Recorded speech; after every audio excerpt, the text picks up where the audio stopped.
The hardest conversation of your life doesn't happen when your business collapses. It doesn't happen when you're staring at an empty bank account, wondering how you're going to pay rent next month. No, it happens on a quiet Tuesday night. When your company hits its fifth year, when the profits are higher than you ever dreamed, and when you are forced to look someone you love in the eye and pronounce three simple, brutal words, I won't hire you. Sunday dinner at my parents' house felt less like a family meal and more like a courtroom trial. My mother placed the porcelain plates onto the table with a sharp, heavy click. She didn't look at me. She just stared at her hands and said, "He is your own brother. You sit in your air-conditioned office with your big title while he can't even afford his child support. Are you really so heartless that you won't give him a seat at your table?" I took a breath and tried to talk to her like an adult. I tried to explain that a company isn't a family living room. If I put someone unqualified in charge of critical supply chains, the entire business bleeds out. Pause. 50 innocent employees lose their paychecks. 50 real families get hurt. But my mother just shook her head, pulled her hands back, and said, "You've changed. Money made you cold." That was the moment I realized. To your family, your boundaries look like betrayal. My brother didn't show up to dinner that evening, but his empty chair at the end of the wooden table, it was louder than any screaming match we could have ever had. Guilt is the absolute worst advisor a business owner can ever listen to. 2 weeks after that dinner, I broke. Under the weight of my mother's cold silence, I caved. I didn't make him the director of logistics, but I created a brand new title for him. Senior Operations Inspector. High salary, shiny business cards, zero actual accountability. I thought it was a bridge. It turned out to be a fuse. He didn't come to work to build anything. He came to rule. Within a week, he was walking through the warehouse floor like a feudal lord inspecting his peasants. He overrode orders from managers who had 20 years of experience. He showed up 2 hours late, smelling like stale tobacco. And when a floor supervisor tried to write him up, my brother leaned in and laughed in his face. "Do you know who I am? Go ahead, tell the boss. See who gets fired first." The explosion came on a Thursday morning. My executive director, a man who had stood by me when we were bleeding cash in our second year, a man who worked 80-hour weeks to keep us alive, walked into my office without knocking. He didn't sit down. He just dropped a crisp white envelope onto my desk. "Either you handle your brother by 5 p.m. today," he said calmly, "or my resignation is effective immediately." I didn't spend 10 years building a world-class enterprise to run a playground for your family's ego. My brother had signed off on a massive, uninspected shipment that dropped off a loading dock. Millions of dollars in hardware crushed into scrap metal on the concrete floor. But as I stood looking at the shattered glass, I realized the money wasn't the real loss. The real loss was the trust of every single worker who had spent years giving their sweat to this company. I called him into the glass conference room at 6 o'clock. The sun was setting behind the city skyline, casting long, dark shadows across the table. I brought the paper trail, the reports, the safety violations, the written complaints from 7 different departments. I wanted to talk about facts, but he wasn't interested in facts. He leaned back in his leather chair with that familiar, arrogant smirk. "Come on, man," he sneered. "You're not going to fire your own blood. What are you going to tell Mom at Thanksgiving?" He genuinely believed that family was his lifelong insurance policy against consequence. He thought I was weak. I looked at him, picked up my pen, and signed the termination papers right in front of his face.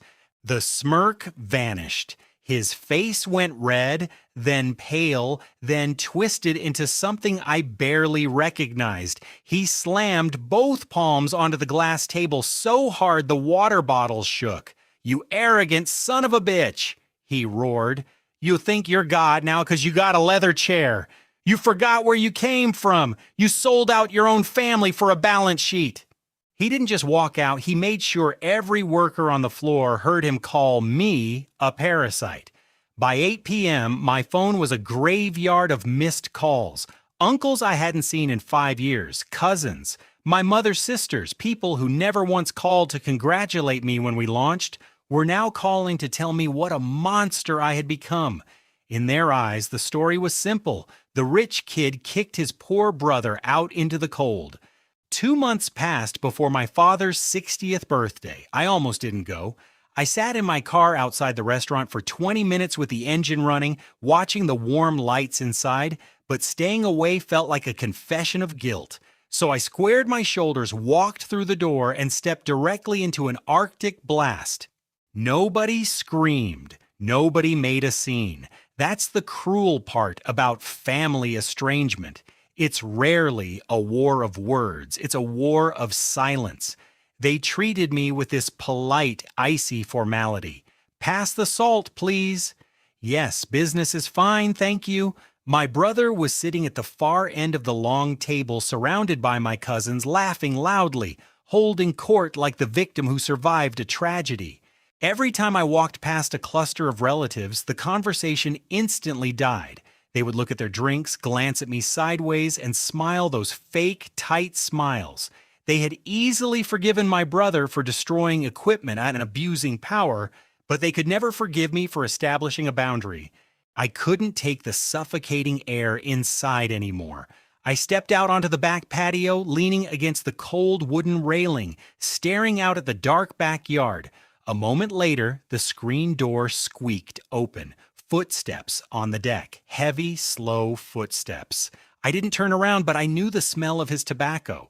My father stood beside me in silence for a long time. He pulled a cigarette from his pocket, struck a match, and watched the flame burn down to his fingers. He hadn't said a word about the drama for 2 whole months. Not one comment. He took a long drag, looked out into the darkness, and softly said, "You did the right thing, son." I turned and stared at him, completely frozen. I was ready for a lecture, a guilt trip, a plea to make things right. Instead, his weathered hand came down on my shoulder, heavy, warm, and steady, and then he told me something he had kept buried in the dirt for 30 years. "Back in '94, my dad murmured, I had a machining shop with your Uncle David. I brought him in because he was my brother.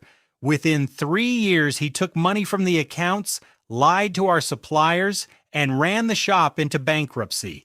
I was too weak to stop him because I was terrified of breaking the family." My father looked me dead in the eye. "We didn't speak for 20 years anyway. I lost the business and I lost my brother.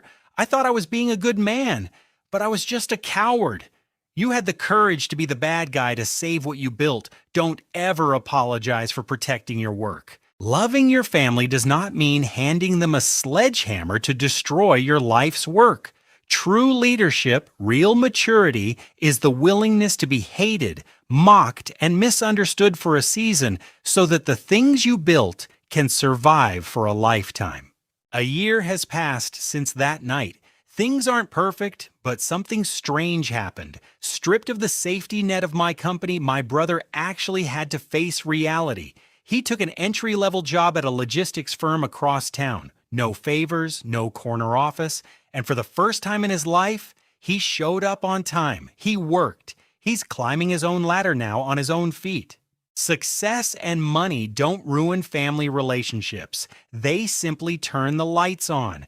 They reveal who loved you for who you are and who only loved you for what you could do for them. So if you ever find yourself standing at that crossroads, forced to choose between setting a healthy boundary or keeping everyone happy, choose the boundary, because the people who truly love you will eventually respect it.